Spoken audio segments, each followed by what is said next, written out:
Welcome everyone today on this great Wednesday. This is the STS Intermacs and Pedimacs user group call. This is our second webinar that we've had. My name is Catherine Holyfield, and I'm the STS National Database Manager for Intermacs and Pedimacs. And we also have some others from STS on the call today. We have Donna McDonald, the Director of the Quality Department. She's also joining us. We also have Carol Crone, who's the STS National Database Clinical Director over all the databases. And we have Leanne Jones, who's the National Database Manager for the General Thoracic and the Congenital Database. And we also have our UAB team with us. And as we go through the slides, I'll introduce them individually. So today, just want to welcome everyone and thank you for taking your time to join. Today's call, I have a few slides. We'll just briefly touch on any updates that we've done with the COVID-19 data fields.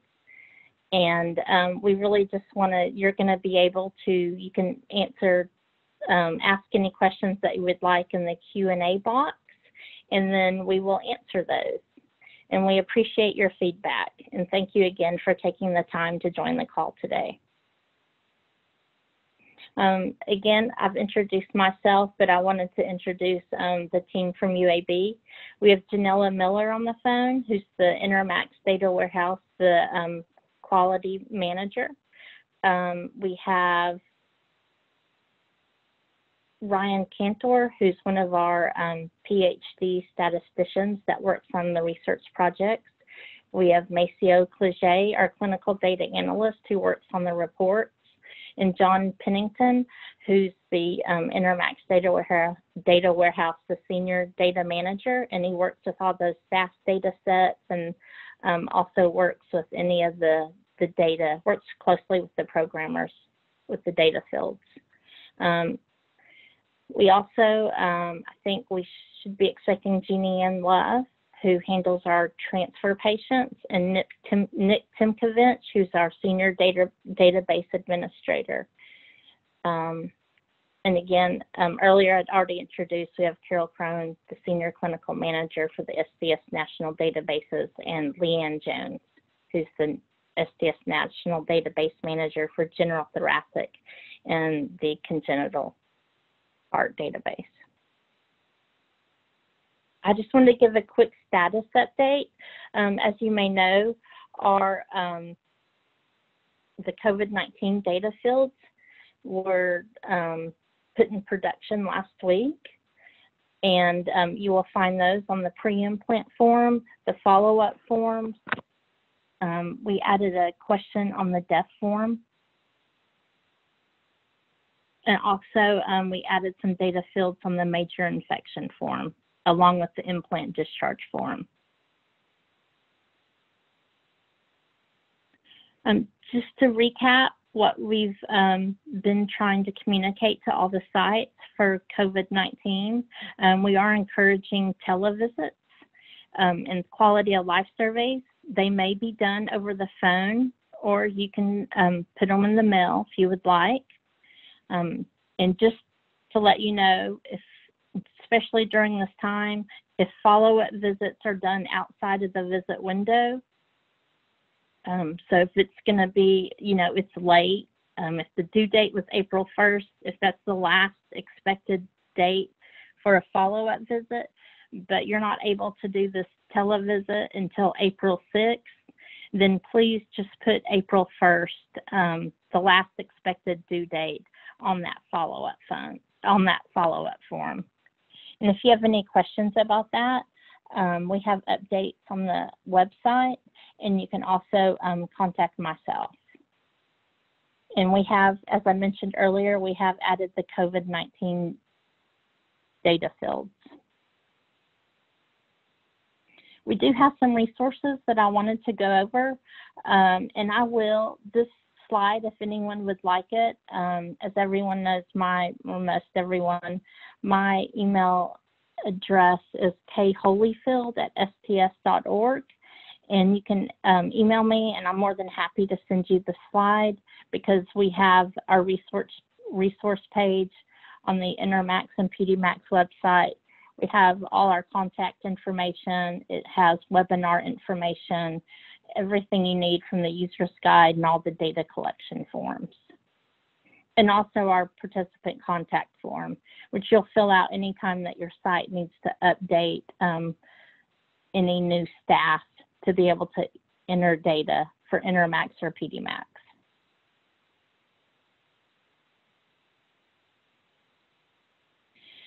So just want to kind of go through the format for today's webinar. It is an open discussion. You please use the Q&A function. That's how everyone is muted, but we do get your questions from the Q&A box. I will read them aloud, and they will be answered by the appropriate staff. We'll answer as many questions as we can, and we encourage your feedback, and we want to hear from you.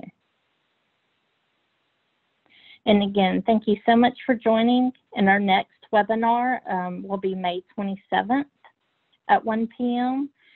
Central Time, and we will, for that webinar, it will be, since with the COVID-19 pandemic, we wanted to kind of focus on the data fields, just kind of get that out today. But the next webinar, we will focus on the adverse events.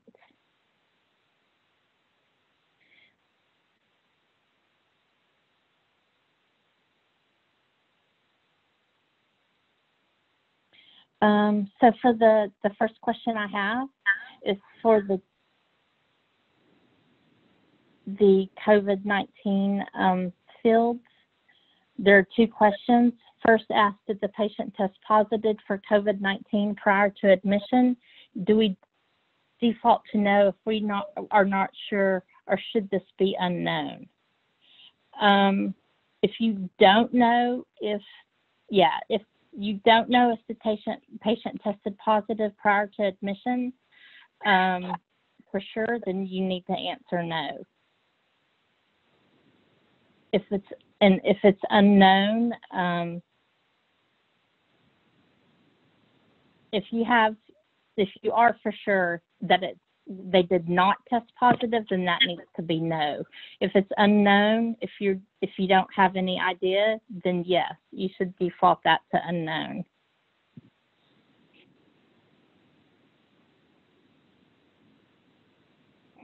I think the next question.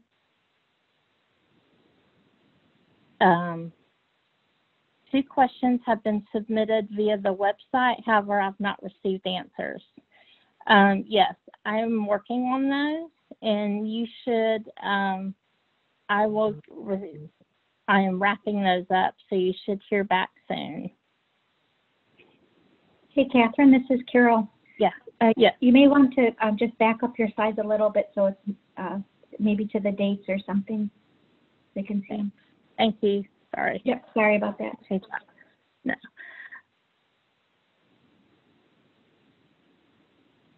Will there be an option to correct data fields?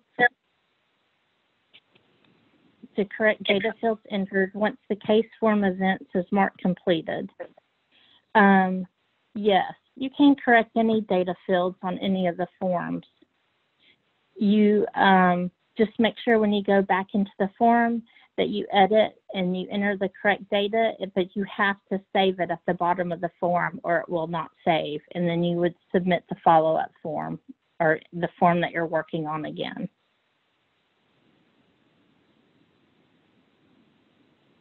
If in the follow-up visits for the device function, malfunction form or device function, I've always put the dynamic readings received during that visit. Is that correct, or is it supposed to be the set parameters? If you're talking about the device details, can you please just confirm that this is the device details form?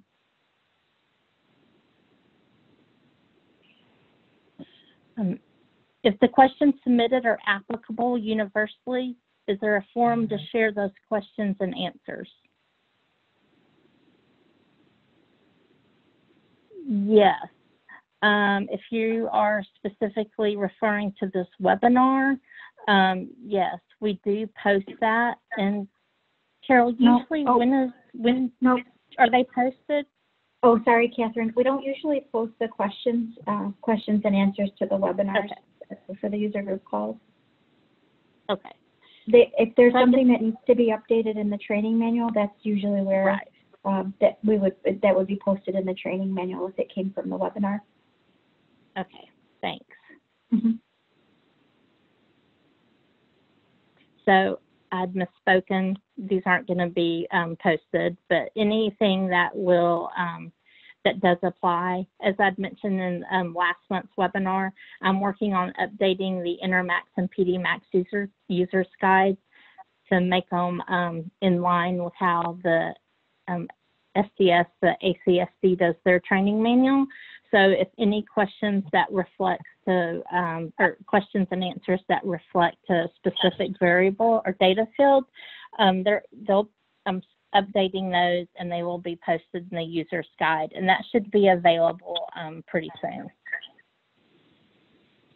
The next question, when is the expected time frame for the data dictionary for Intermac to be available? We update those on a quarterly manner. I know that the data collection fields for the COVID-19, the data collection fields are already in the forms that are on the website, the Intermac and Pedimacs website.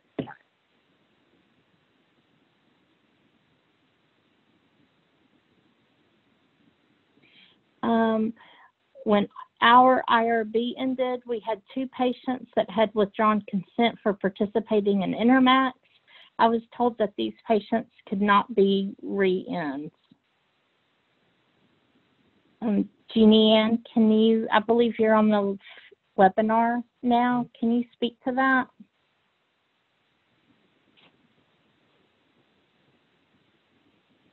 Jan, go ahead, I'm sorry.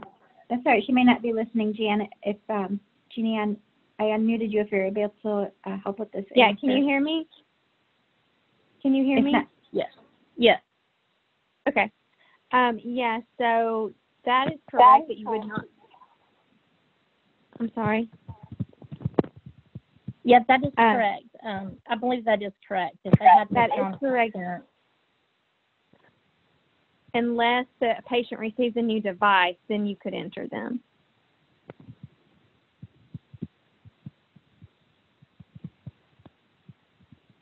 Okay. In follow-up visits, if the echo or right heart cath occur after the visit date, but within the follow-up window, are we supposed to enter those? This is a really common question that we have. As long as it's within the follow-up window, you can enter that information.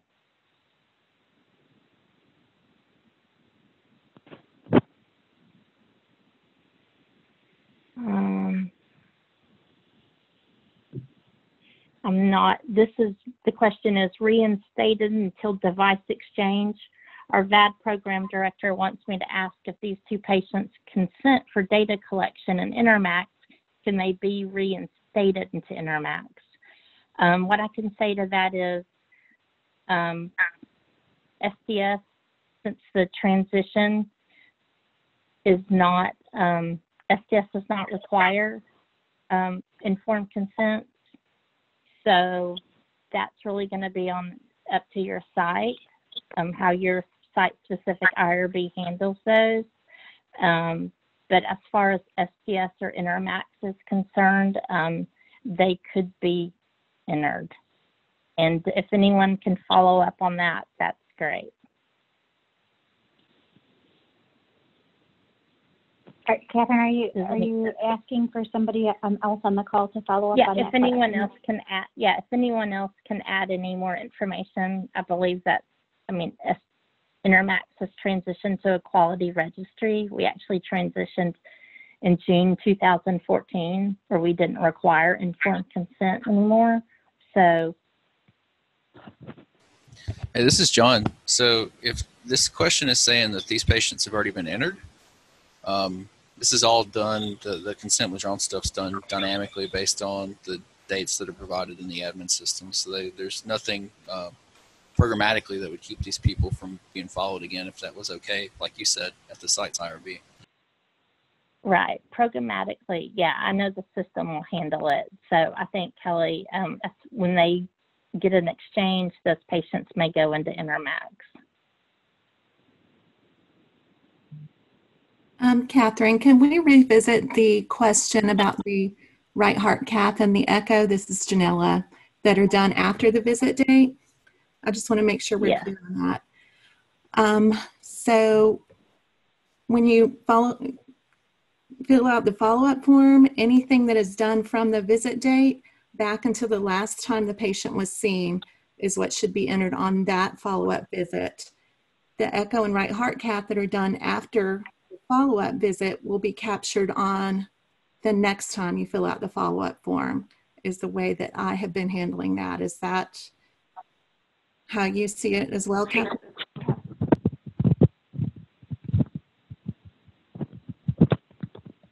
Yeah, as long as it's in that the window. Yeah. But if it's in the window, but it's after the visit date, that would go on the next follow-up form, because then you would have no way to track what you've entered already, and you would be overlapping the information. Okay, I'm sorry. I'm having a lot of interference on the phone, but yeah, and we can discuss this, and we can put out a statement and update this in the user's guide. Okay, sounds good. Thank you. At the time of audits, how will the data obtained for an out-of-window visit be reconciled?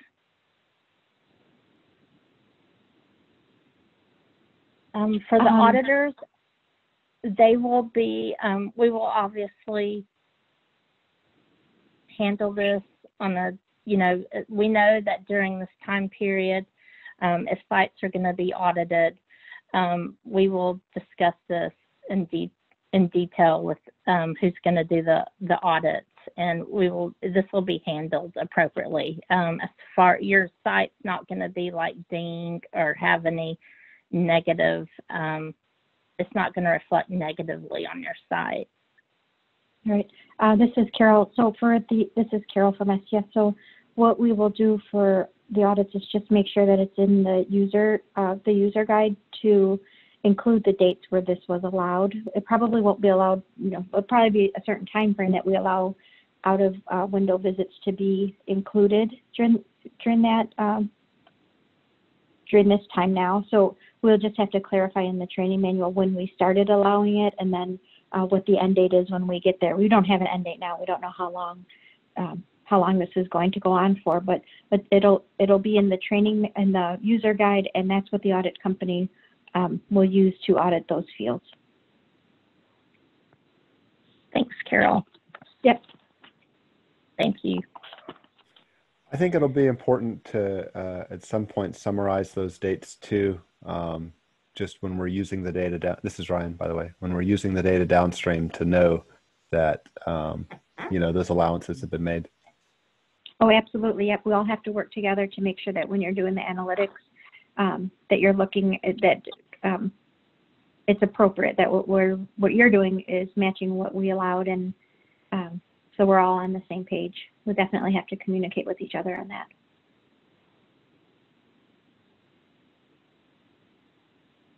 Okay, next question. Carol and Ryan. Yeah, the course. next question was the question about the device function was the device details section. So as you know, the device flow chart is on the follow-up form starting at 3 months. So these should actually, as far as your pump flow and the pump, or depending on the device, it should be what is occurring at the time, not what it's set on at the time of the visit. Except obviously for like device inspection, and device inspection is going to be the same. how it looked, how the drive line looked.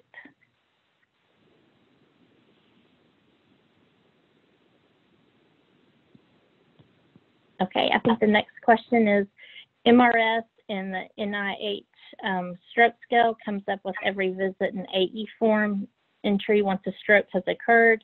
Can you please clarify how long we are supposed to do those assessments?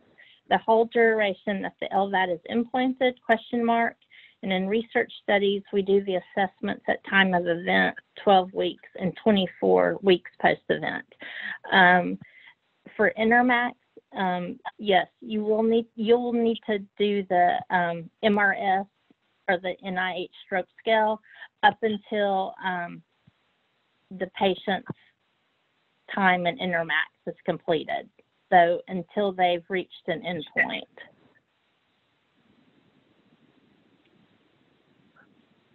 Okay.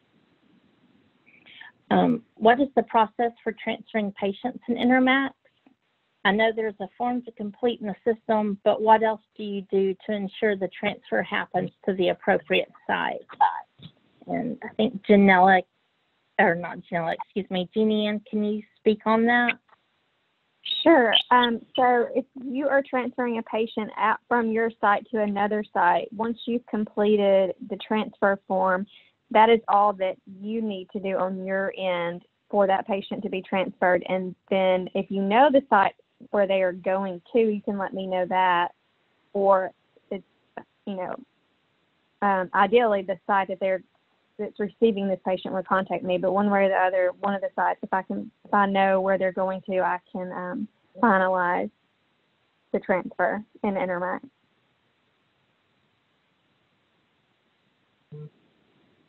Thanks, Jeannie Ann. When will the new data specs for the upgrade in the registry be available for everyone? Do you have an estimated go-live date for the new version? The user's guide and the data collection forms for the upgrade, and I'm assuming you're talking about the upgrade, not COVID-19 data fields. They will be available before the new version goes into production. So we don't have a specific date. I can tell you it is going to be in the fall. With the COVID-19 and having to kind of stop and add those data fields, there was just a little time delay, but it will be in the fall, and we will definitely provide education, the data collection forms and webinars, and it will be discussed at AQO this year. So we will definitely, you guys, the data managers, will all be in the loop. I have a patient that is not an Intermac but has a new VAD implanted. Can I enter the new VAD into Intermax? Yes, you may, as long as they meet all the criteria, you may enter them into Intermax, as long as it's a FDA approved device. And if it's not, you can still enter it. You'll just have to do the device brand under the other specify. If an echo is done, after the visit date, but within the window, could the visit date be the date of the echo, since it will be reviewed by an Lvad team member?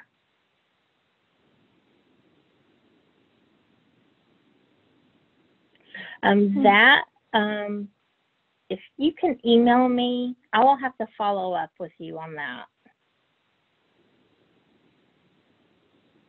Don't know really the answer to that. We will have to discuss that. Do you want to put your contact information back up there? That's an interesting question, because I think what they're asking is, can you count the echo when the patient comes in for the echo? Can you count that as the follow-up? Right. Okay. Yeah. And here, my email is kholyfield@sts.org. And you can find that on the Intermax or Pedimacs website and the sts.org. Could the out-of-window information change the validity of the quarterly report?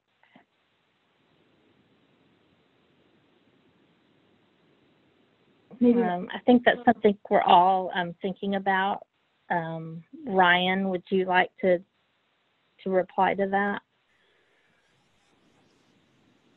So let me see if I understand. Patients may be coming, we might see it as a 1-month visit, but really it's like a 6-week visit or a 2-month visit or something like that.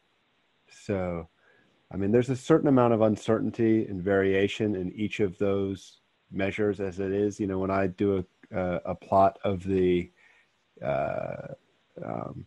like quality of life across time, there's a certain amount of uncertainty and spread just within that given window. So for the months where it's a little bit more uncertain, you could think of that as being wider. So I'm not overly concerned, especially if this is going to go back to status as usual. And I don't really know what an alternative is. Like not knowing the information about the patient seems worse, even if it's just a little bit late. I don't know if anyone else wants to expand or has any ideas on that. Well, I have a question for you, Ryan. This is Carol. On that, and maybe Catherine, you may know, is there a limit to what that out-of-window limit is?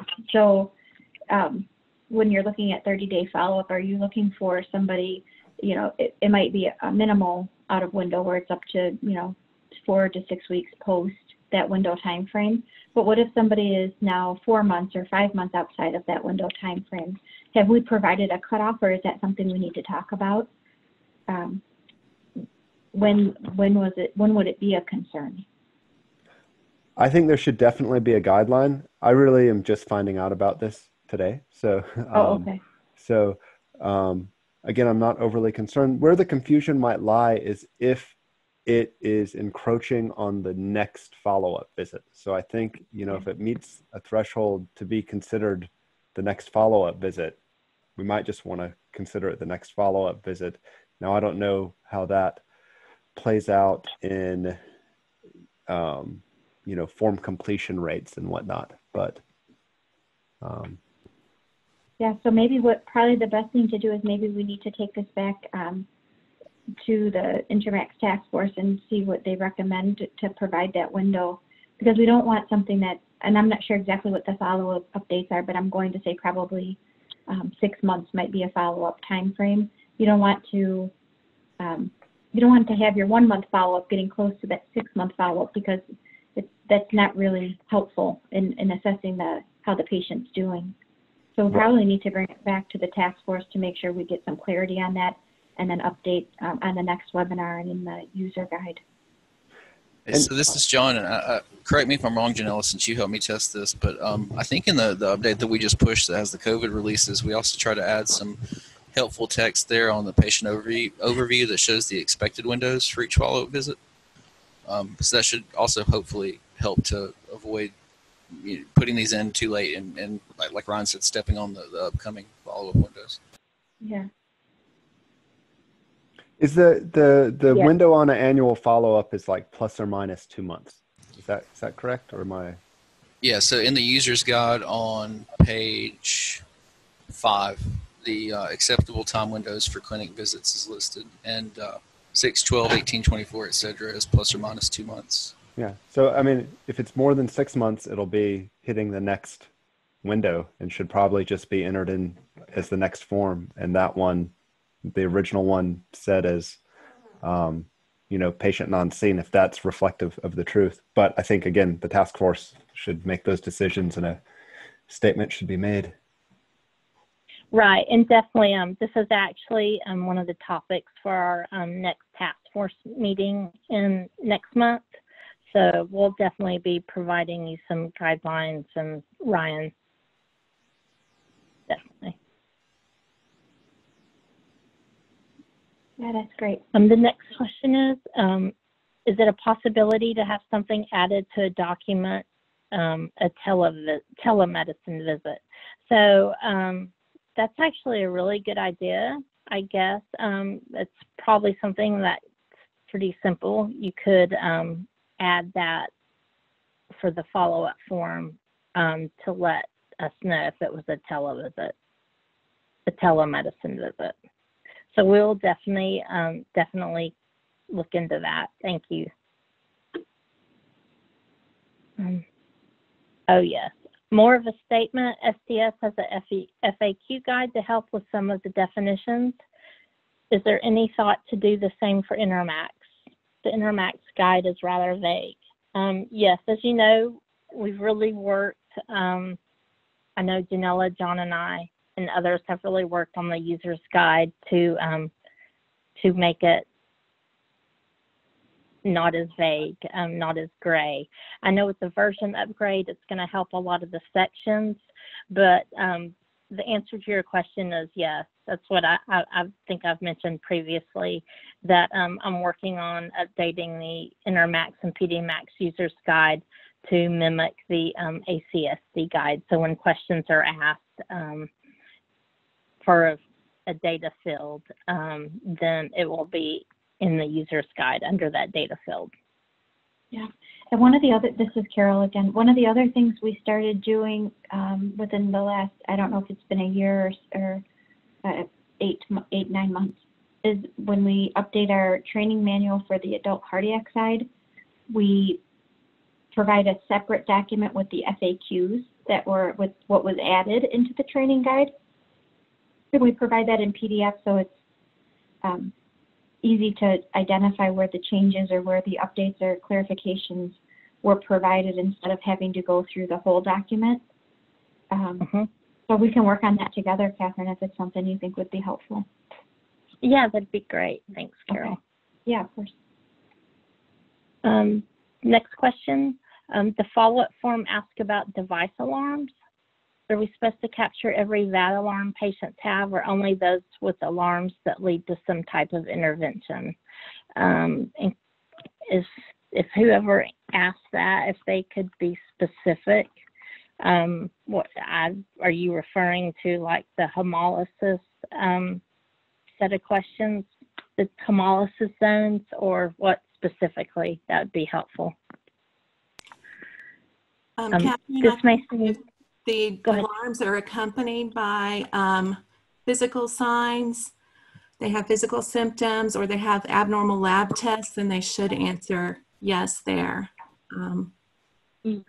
yes. The alarms. But if they are asymptomatic, then they don't. And they say no. Yeah, and I believe this is under the. Are you referring to the hemolysis zone? We're talking about the pump parameters. No, I was just reading over my question. I see it. Okay. I don't remember the specific question, but I know what she's talking about. There is a place that asks that. I just can't recall the specific question right this second. Okay. Well, thank you, Janella. Thanks. This may seem pretty self-explanatory, but it always gets me. When it asks if this patient is the primary implant, they are referring to initial implants, yes, ? So for pump exchanges, we are to select no. And that is correct. And you're referring to the pre-implant form, yes, that is correct. The primary implant would be the initial implant. And then someone just added a remark. The protocol already provides windows for every visit. The next question is, if a patient dies, but it's after the Lvad is removed, should we be coming back to enter this? For example, patient got a transplant and then 3 months later dies. Yes. That does need to be answered. If you're, well, it depends. So it is removed on the explant form. We have a post-cessation form, and but that's only going to be for recovery or for if the device was decommissioned. But if the Lvad's been removed and then the patient does die 3 months later, there's no, not after a transplant.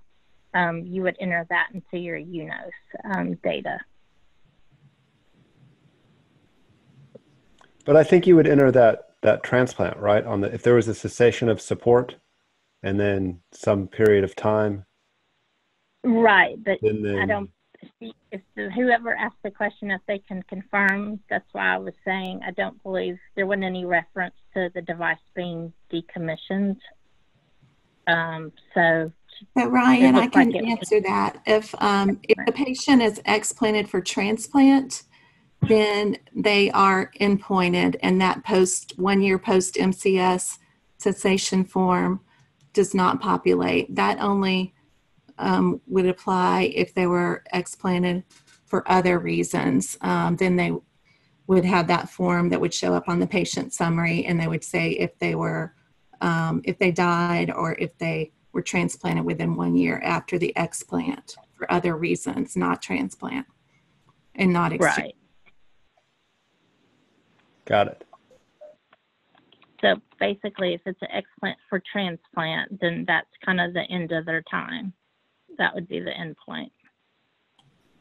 Yes, there's always exceptions though. If they happen to need another implant, then they would go back in under a different patient ID number. Correct. In the STS database, we can change surgery date and mortality date without necessity to ask STS team member to do it for us in case we made a mistake. Is it possible to apply the same rule in Intermax? I can tell you that there are some dates that are all the information is obviously valuable in Intermacs and Pedimacs, but especially there are a few dates, the implant date, the death date and the explant date. The implant date, that date, all the follow-up forms are based off that date. And then, the explant and the death date are very important for outcomes. And it's, a patient's endpoint.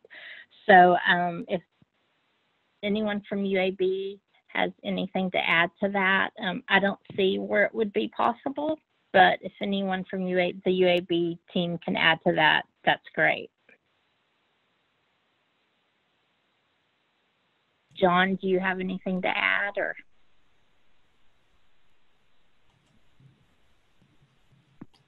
Is Nick on the call? Let's see. I'm sorry, I was on mute. Oh, no. That's okay. Still getting used to Zoom. No, Nick didn't make it. No, I don't really have anything much to add because a lot of these dates, because they're endpoint dates, because they affect the way the system generates forms and things. We have some ways that we can handle stuff like that with data tickets if we have to. But in general, some of these, once they're in, it could cause other additional problems for a user if we let them change those.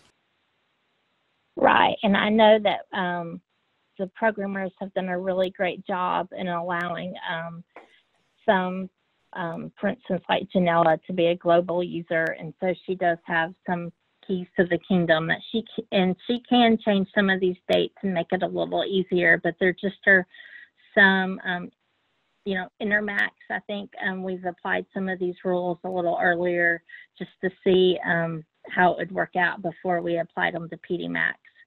So I know sometimes it can take a while for the programmers to get that date changed, but we appreciate your patience.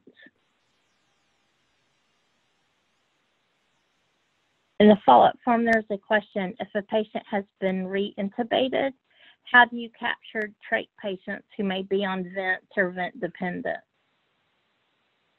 Janella, would you mind answering that? Sure. We typically capture the trach patients if they are on a vent or they're vent dependent, then they would be counted as intubated. And you could, when you enter the respiratory failure adverse event, when they're discharged, you can put ongoing on there, and then you would, I guess you would answer yes on re-intubated, or would you not if it's an ongoing thing, Catherine? I'm not sure about that one. If they've been re-intubated, I mean, if they were like chronically on a trach and on a vent. Yeah, I just think you would put if they were chronically. I'm not I don't think you would check the re-intubation, but we can definitely, we can discuss that and talk to the task force and see their guidance for that. Okay, sounds good. Yeah, thank you. When the user guide is published, I'm concerned that I will discover I've been putting in data wrong for years. What will be the expectation if we encounter this? Well,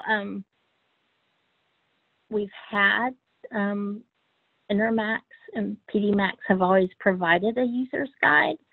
I don't, we're more than happy that to work with you, but I don't believe anyone can follow up after I comment. I don't believe we're going to have someone go in and change all their data, but I don't think, a good source of checking the quality of your data and if you're doing it correctly is our data quality report. And we also have the integrity checks. So, and also with the third piece of that would be the auditors. So you've had, to at least, I know, 2 constant data quality checks and tools that you've been provided, but frequently on that data quality report and the integrity checks, if you get an email from Janella or Jeanine in regards to those, then, they kind of help you because it kind of will find some of the mistakes if you've been putting in the data wrong. And Intermax has undergone several revisions, and so we definitely are understanding about that. If you do see something that is wrong, you can definitely get in touch with me or Catherine, and we can talk about what's the best way to handle that at your site so that we get the data corrected. And if I may, we made a fairly big revision to the explant form, for instance, a couple of years ago. And those changes, of course, applied moving forward. It's not like we would come in and say, hey, everything you entered in the past now doesn't count anymore because we made a change. Yes, that's a good point, John. Always moving forward. The next question is going to be, this is more of a statement. The new separate FAQ update that has been added to STS is very helpful and would be great if this could be added to Intermax as well. And thank you. I believe Carol spoke about that earlier, and I'll definitely work with her on providing one of those. I know currently Intermax provides an FAQ for chronic driveline infections. We do have an FAQ sheet that's just general, universal, and then we also have one for chronic GI bleeding. But I'll definitely work with Carol and see how we can align how they're using it. Yeah, absolutely. Hi, I'm new to Intermax. I'm new to Intermax site and trying to learn the data entry on the site. Is the resource page on the secure login site? If you could email me, kholyfield@sts.org. I'm happy to, there's multiple options for training for the database. And so if you can just email me after this call and we will get you aligned and set up with that. Our VAD providers and coordinators are not wanting to do the QOL during the telehealth visit, nor is mailing the survey successful with our patient population. I've been choosing not done due to administrative reasons and typing in that this was a telehealth visit due to COVID-19. Is this acceptable?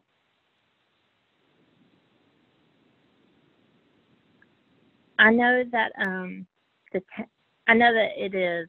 This is an unprecedented time, and it's just really difficult. I'm really kudos out to the data managers and the coordinators and to everyone for even attempting the telehealth visits and trying to get the information to the Intermacs and Pedimacs. I understand. I know mailing them and then relying on the patient to mail back the QOL surveys, it's not very reliable. I understand that, or successful in this patient population. So I think, you know, when this is all done, we will go back and look at those QOL surveys. But if your SAD coordinators, or if you don't have anyone that is not willing to do the QOL survey over the phone, then I think this would be the appropriate way to document it. And does anyone, Janella, have you run into this, or Jeannie Ann or Carol? We don't do quality of health. You don't for, yeah, we do it for the TVT registry, and I think we're still, we still need to get, I don't believe that we've stopped doing that or allowed the KCCQ to stop being filled out for TVT. And we are still doing it, or instructing the sites to be doing that over the phone. It's difficult, but it's the best way to be getting that information, and it's really important that we see how the patient's quality of life is, it currently is after their procedure. Yeah. It's not ideal doing it telehealth, right, but it's the best way we can do it, and it's important. Thank you. But maybe Jeanne has something to add to that. No, I don't. I've had a handful of people ask that question, and I've just been telling them what, like Catherine said, that if they can do it over the phone, telehealth, to do that. Yeah. It's definitely not ideal, but everybody's trying their best to get the information, and so we can still see how the patients are doing. Right. Is there a cohort of Intermax database managers reviewing the upgrades/user guide edits and other changes before they're finalized? Would be helpful to give any input before upgrade is complete. And yes, we have a core group, and they do, we have a really great core group actually, and they're very helpful with any edits for any of the changes. They helped with the report changes. So yes, we definitely did, we rely on their input frequently. Obviously, the point of view from the coordinators and the data managers, you know, you're in there, so you're entering the data, and so it's very important to us. If there is an event that populates from the completion of a follow-up, for example, hypertension, hemolysis, right heart failure, does the AE need to be created also, or does that duplicate the event?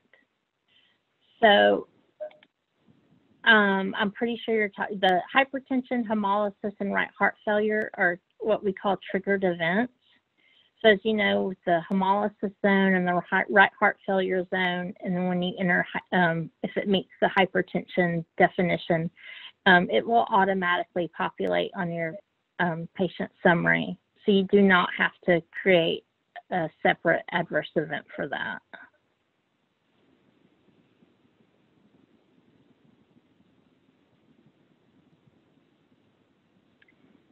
Will the new user's guide give any insight to the question on follow-up events regarding, is this a device-related event?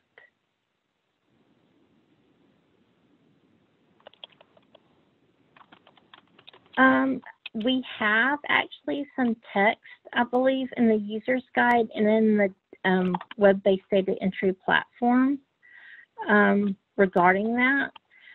But if you would like to email me directly, and if you want to provide me any suggestions on how to make that clear or what exactly you're looking for, I'm open to that.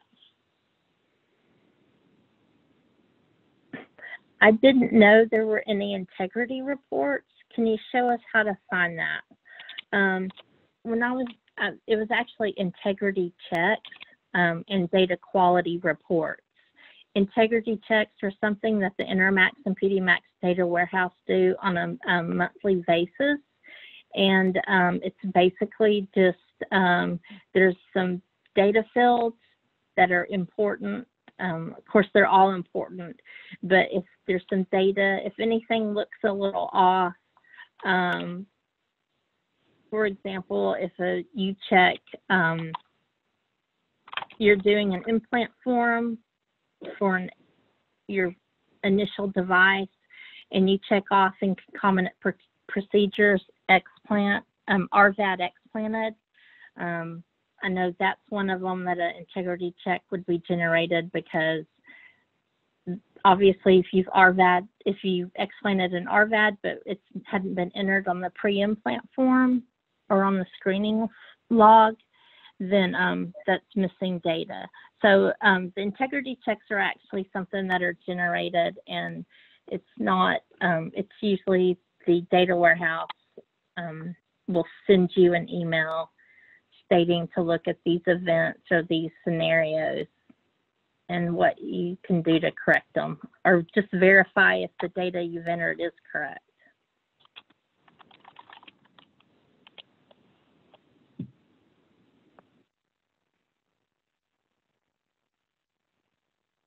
Okay. The next question is, under the explant tab, it's a little confusing. If we are turning off a VAD for terminal wean, I've always checked yes, but then a 1 year post-explant cessation form always appears and they aren't actually explanted. I feel like I'm doing something wrong. Should I check no for the device explant? And Janella, would you like to speak on that? Sure. You are doing it correctly. If you should select explant yes, and anytime that the device is turned off. If you select an unknown date, sometimes then is when the explant won't actually take, but if you put a date in there for the explant, then the explant should it should take, and you should see a double yellow line that says the device number that is explanted along with the date. You will get a 1 year post cessation form, and it only asks 2 questions. It asks if the patient died or was transplanted within the 1 year after the device was removed. So I think that you were doing it right, but if you have any specific questions and you want me or Catherine to look at it, you can just email us with the patient ID number, and we can help you, walk you through that. Yeah. And sometimes those scenarios for like the terminal, the weaning, it does get a little confusing. This is a comment. Hi all, we implemented a KCCQ QOL survey via secure online Qualitrix survey. So I'm not, if you can email me that information, we can definitely look into it.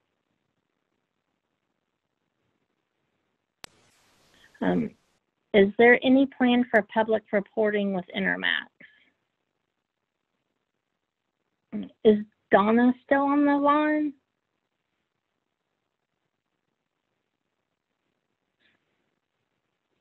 I know there is. Go ahead. Yep. So this is Carol. I think. Go ahead, Carol. Yep. Hi.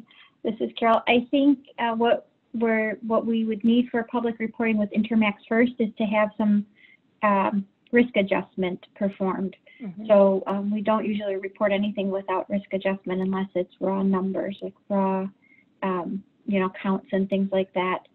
So as those risk models get developed, then we would be able to publicly report. And perhaps Donna has something to add into that. If Donna, are you available? Yep, I was going to say the same thing, Carol. There is a group looking at creating quality metrics using like the NQF process. So it will be after those are developed that we would consider public reporting. But for now, there's no plans in the near future to publicly report. Okay. Thank you, Donna. Thank you, Carol. Next question, if the patient surveys are mailed out, can they still be entered for the current follow-up visit, or they need to be included in the next visit since they're received after the follow-up? We would go off the actual date that the form QOL was completed. So we would go depending on that date.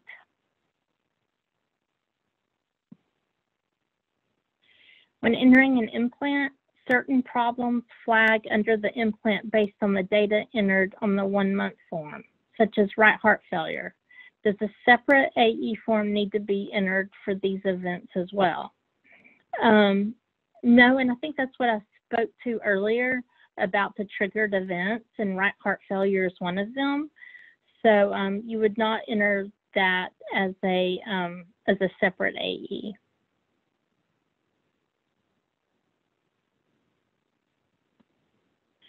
If a patient is unable to complete a trail making form due to being non-English speaking, could an option be added indicating this as opposed to just selecting not completed?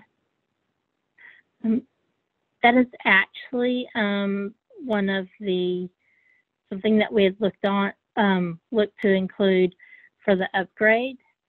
So thank you.